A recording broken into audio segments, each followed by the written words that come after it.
Hello class 9 मुझे आशा है कि सर्वांग समता की थ्योरम आपको समझ में आई होगी।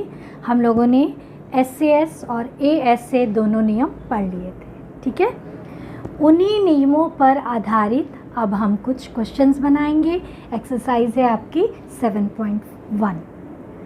बच्चे एक बात मेरे ध्यान से सुनो, ज्योमेट्री थोड़ी टफ होती नहीं है, 9th में लगती है ना, लेकिन हमको गिव अप नहीं करना है। समटाइम्स मेरे पास ऐसे बच्चे भी आते हैं जो कहते हैं कि मैम हम लोग सिर्फ थ्योरम्स याद कर लेंगे, एक्सरसाइज छोड़ देंगे। नहीं बेटा, एक्सरसाइज ही आपको ज्योमेट्री का असली मतलब समझाती है। उसमें जब आप थ्योरम को अप्लाई करते हो तब आपका ब्रेन जो है वो चीज़ों को और समझता है। और अगर आप अभी 9th में कुछ चीज़ों को छोड़ोगे, आगे बढ़ोगे, तो 10th में आपको प्रॉब्लम होगी, है ना। हमारा मेन एम क्या है, ये नहीं कि हाँ हम छोड़ के पास हो जाएंगे, बिल्कुल पास हो जाएंगे, 7 चैप्टर नहीं पढ़ेंगे और बिल्कुल पास हो जाएंगे। लेकिन अगर आपने 7 चैप्टर छोड़ दिया ना बेटा, तो आपको पूरा समय 9th पूरा और 10th पूरा सर्वांग समता की समझ ही नहीं रहेगी। जब सर्वांग समता नहीं समझोगे तो 10th का समरूपता भी आपको बिल्कुल समझ में नहीं आएगा। ये सब कड़ियाँ जुड़ी हुई हैं, है ना, सब एक दूसरे के रिश्तेदार हैं। अगर इसको नहीं पूछोगे तो वो भी तुम्हारे घर नहीं आएगा। तो वही बात है कि सर्वांग समता को समझने के लिए हमको धीरे धीरे, हमको कोई हड़बड़ी नहीं है, आराम से हम सीखेंगे, कोशिश करते रहेंगे। नहीं बनेगा तो हम हैं ना मदद करने के लिए। इसलिए मेरी मदद लो, एग्जाम्पल्स देखो, आपको और जो भी समझ में आता है उस हिसाब से आप ट्राई करते रहो और फिर आगे बढ़ते रहो, ठीक। बच्चे क्वेश्चन नंबर 1 में सबसे पहला काम हम क्या करेंगे, क्वेश्चन को आराम से पढ़ेंगे। चतुर्भुज ACBD में AC बराबर है AD और AB कोण A का समद्विभाजक है। ये जो भुजा है इस कोण को समद्विभाजित करती है। हम इसका नाम रख लेते हैं जैसे कि हम लोग अभी तक करते आए, ये 1 और ये 2 हो गया। और कहता है दर्शाइए कि ABC और ABD दोनों आपस में सर्वांग सम है। उसके बाद कहता है BC और BD के बारे में अपने विचार व्यक्त करें, तो वो हम बाद में करेंगे, पहले हम इन दोनों को सर्वांग सम सिद्ध कर दें।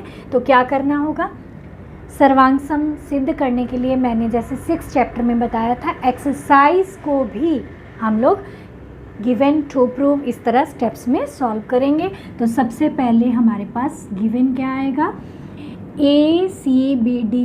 देखो बच्चे, ACBD ABCD नहीं है, वो ACBD है में AC is equal to AD and angle 1 is equal to angle 2। Question पढ़ के समझ गए थे, इसलिए बहुत लंबा चौड़ा लिखने की आवश्यकता नहीं है। टू प्रूफ हमने क्या करना है, triangle ABC is congruent to triangle ABD and BC और BD के बारे में बताएं, ठीक। ये दोनों हमको सिद्ध करना है कि दोनों का आपस में रिलेशन क्या है और इन दोनों को सर्वांग सम।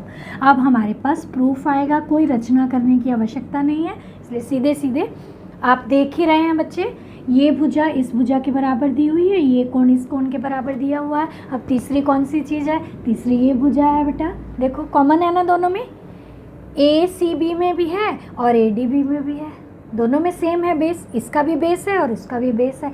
इसका मतलब ये कॉमन, ये इसकी तो लेंथ बराबर ही होगी, एक ही भुजा है, तो इसलिए SAS से दोनों ट्रायंगल्स कॉन्ग्रुएंट हो जाएंगे। तो अब हम लिखेंगे त्रिभुज, नाम तो उसने दिया ही हुआ है ABC, और त्रिभुज ABD में अपने मन से ADB नहीं बनाना है उसको, ऐसा नहीं कि ADB लिख दो, नहीं, जो उसने लिखा हुआ है, क्योंकि A के बराबर है, BB के बराबर है और CD के बराबर है, इसलिए उसने ऐसा लिखा हुआ है। तो हम लिखेंगे अब AD इज इक्वल टू, क्या गिवन था, AC is equal to AD, है ना। इसका AC और इसका AD दोनों बराबर दिए हुए हैं, साथ में रीज़न दे देना है, गिवन। दूसरी चीज़ क्या है हमारे पास, angle 1 is equal to angle 2, ये भी हमको गिवन ही है ना। और तीसरी चीज़ क्या है, AB is equal to AB, इसको लिख देंगे कॉमन साइड, ठीक है, ये हमारी कॉमन साइड है। तो by SAS side angle side, triangle ABC is congruent to triangle ABD। अगर ये कॉन्ग्रुएंट है तो ऑटोमेटिकली ये भुजा और ये भुजा भी बराबर होगी। क्यों बराबर होगी? CPCT से, यानी कि corresponding part of congruent triangle. जब दो त्रिभुज सर्वांगसम होते हैं तो उनके सभी संगत भाग भी आपस में समान होते हैं। Therefore BC is equal to BD। इसके सामने क्या लिखोगे? CPCT। समझ में आया सबको? बच्चे क्वेश्चन नंबर 2 में कहता है ABCD एक चतुर्भुज है जिसमें AD is equal to BD, sorry BC होगा बच्चे यहाँ पे, BC। AD is equal to,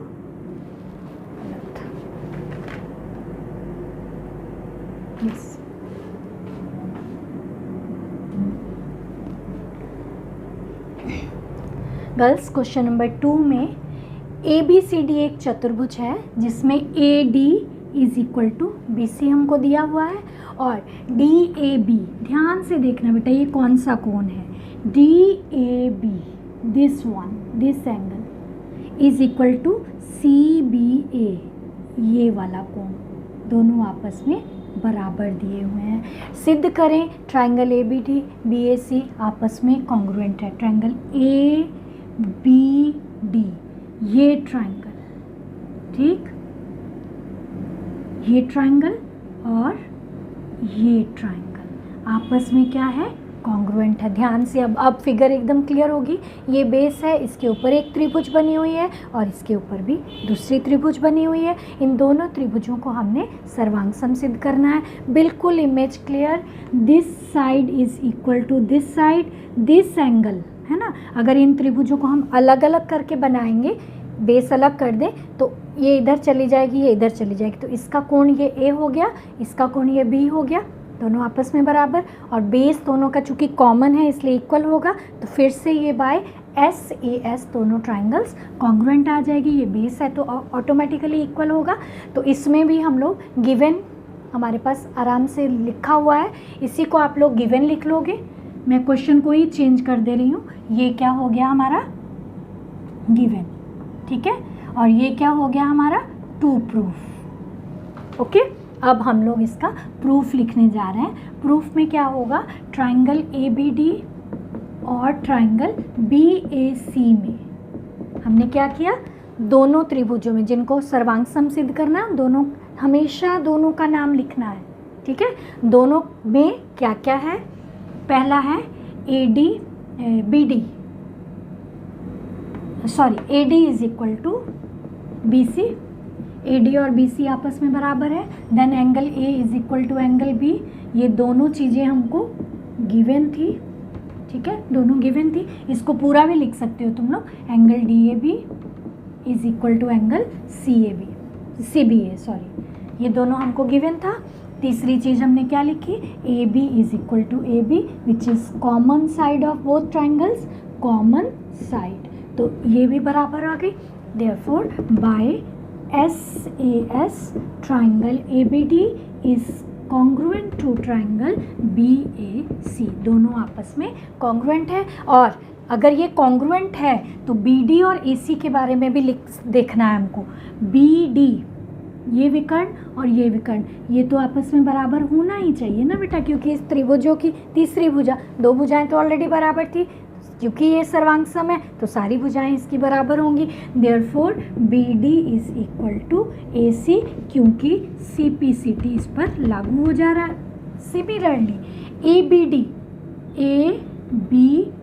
ये छोटा एंगल, ये छोटा एंगल, दिस एंगल, ठीक है, और इसका भी ये छोटा एंगल, ठीक, ये भी आपस में बराबर होना चाहिए, ठीक। इसका भी छोटा एंगल और इस त्रिभुज का भी छोटा एंगल आपस में बराबर होना चाहिए। तो ये हमारे पास आ गया। Therefore angle ABD is equal to angle BAC, ये दोनों कोण भी बराबर आ गए। कैसे आ गए? CPCT। समझ में आया? तो ये हमारा प्रूफ हो गया। सेकेंड क्वेश्चन, क्लास 9 आपका क्वेश्चन नंबर 3 है, एक रेखाखंड AB पर AD और BC। AB एक रेखाखंड है जिस पर AD और BC दो लंब हैं और दोनों बराबर हैं, ये इसके बराबर है। क्लियर? अब कहता है सिद्ध करें कि CD जो है वो AB को समद्विभाजित करता है। CD जो है वो AB को समद्विभाजित करता है। कहने का मतलब BO और OA को हमने बराबर सिद्ध करना है। तो इसके लिए हमको क्या करना होगा बेटा, इस चीज़ को समझना है हम लोग को ध्यान से। तो ये सबसे पहले हम लोग 2 नियम अभी तक पढ़े हैं, इसको आप अपनी बुक में ना, बुक के ऊपर जो जगह छुट्टी होती है उस पर लिखोगे। हम लोगों ने अभी तक पढ़ा है SAS, दूसरा पढ़ा है AAS, ASA। SAS का कोई भी क्रॉलरी यानी कि उपप्रमेय नहीं है। इसका अगर कुछ बच्चे ऐसा सोचते हैं कि इसे SSA भी मान सकते हैं, बिल्कुल भी नहीं होता है। इसका कोई उपप्रमेय नहीं होता है, लेकिन इसका उपप्रमेय AAS होता है। यानी कि 2 त्रिभुजों में यदि 2 कोण और एक भुजा, 2 लगातार कोण और उसके साथ वाली भुजा अगर बराबर हो जाए तब भी वो सर्वांग सम कहलाते हैं। इसको हम उपप्रमेय AAS कहते हैं। ठीक है, इसका यूज़ हम, इसको प्रूव करना आपके सिलेबस में नहीं है, लेकिन इसका यूज़ हम लोग डायरेक्ट क्वेश्चंस में कर सकते हैं। लेकिन SSA नहीं होता है, ये बात हमेशा याद रखना।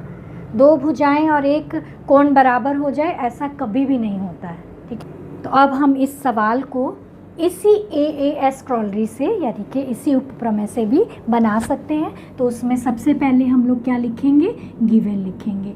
गिवन क्या है, AB पर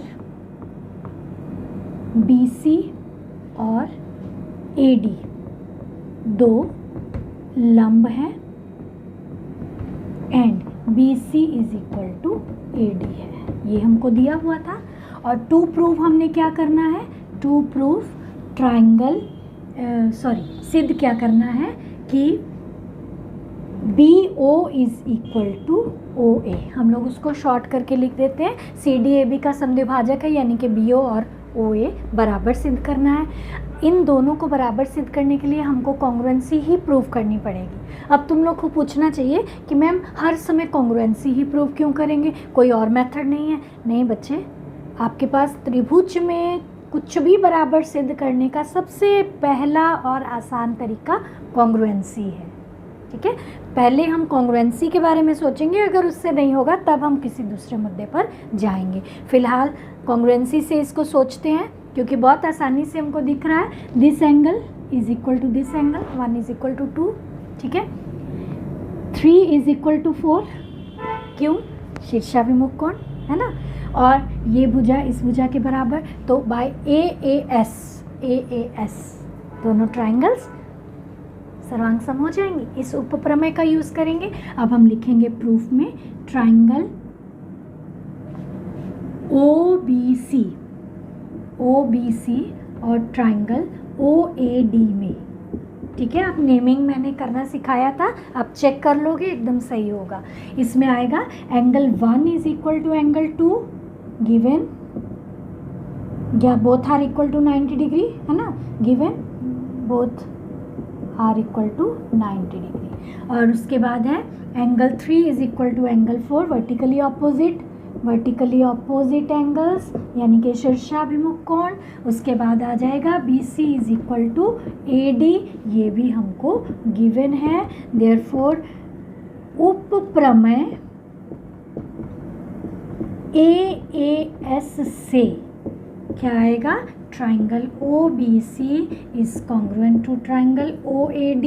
यदि कॉन्ग्रुएंट है तो OB is equal to OA, ये हमारे पास CPCT से कंप्लीट हो जाता है। तो ये हो गया आपका क्वेश्चन नंबर 3। ठीक है बच्चे, क्वेश्चन नंबर 4 है, आपको दिया हुआ है L is parallel to M, parallel का चिन्ह लगाने मैंने बताया था, और इन पर त्रियक रेखाएं हैं PQ जो कि आपस में पैरेलल है, P और Q। ठीक है। और कहता है सिद्ध करें triangle ABC is congruent to CDA। इन दोनों त्रिभुजों को हमने सर्वांग सिद्ध करना है। उसके लिए क्या करना होगा बच्चे? सबसे पहले गिवन तो हमारा यही है, टू प्रूफ भी हमारा यही है ना। टू प्रूफ ये सब आप सीख चुके हो, आप इसको अपने से भी लिख सकते हो। मेन हम आते हैं प्रूफ पर, ठीक है। प्रूफ के लिए हमको चाहिए इन दोनों ट्राइंगल्स को, ये वाली ABC और CDA, इन दोनों को प्रूफ करने के लिए सबसे पहले बेटा पैरेलल जो लिया है उसका कुछ ना कुछ मतलब तो ज़रूर होगा। अब हम जाते हैं चैप्टर 6 में। यदि दो समानांतर रेखाओं को एक त्रियक रेखा काट रही हो तो एकांतर कोण समान होते हैं, संगत कोण समान होते हैं, एक ही ओर के अंतःकोणों का योग 180 होता है। उसमें से कुछ ना कुछ इसमें यूज़ होगा। चूँकि इसमें ज़्यादातर समान की बात होती है, इसका मतलब या तो एकांतर कोण होंगे या तो संगत कोण होंगे। मतलब इस तरह से आपने सोचना है। तो यहाँ पर देखो बेटा, इस ट्राइंगल में ये कोण और इस ट्राइंगल में ये कोण, ध्यान से देखो, ये रेखा और ये रेखा क्या है? समानांतर है। इसको ये AC एक त्रियक रेखा काट रही है, इसका मतलब angle 1 is equal to angle 2। Similarly angle 3 is equal to angle 4। ये समानांतर, ये एक त्रियक रेखा, AC त्रियक रेखा, 3 और 4 एकांतर कोण, ठीक है।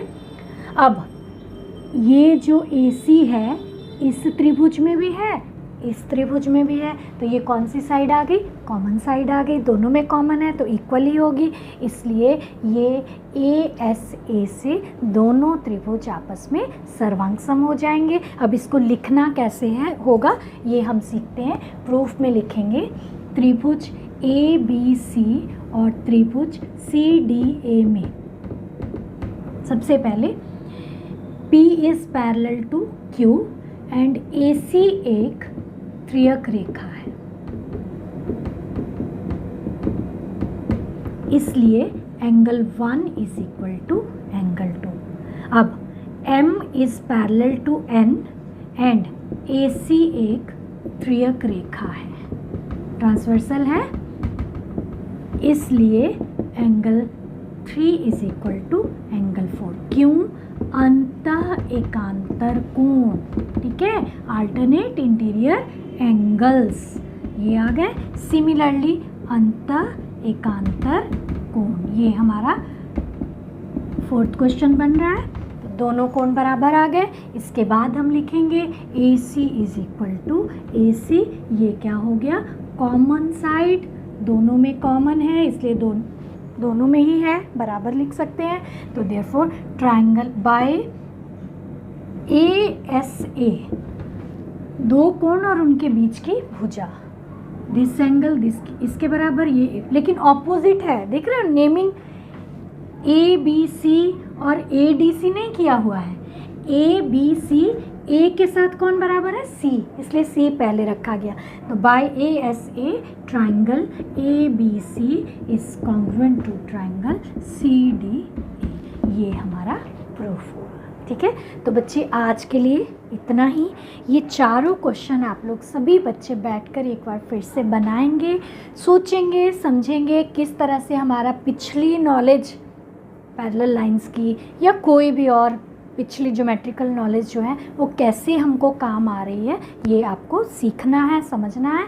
धीरे धीरे आपकी कमांड बढ़ती चली जाएगी और आपका जो सोचने का, समझने का जो एक अंदर से होता है ना तरीका, वो भी सुधरता और बढ़िया होता चला जाएगा।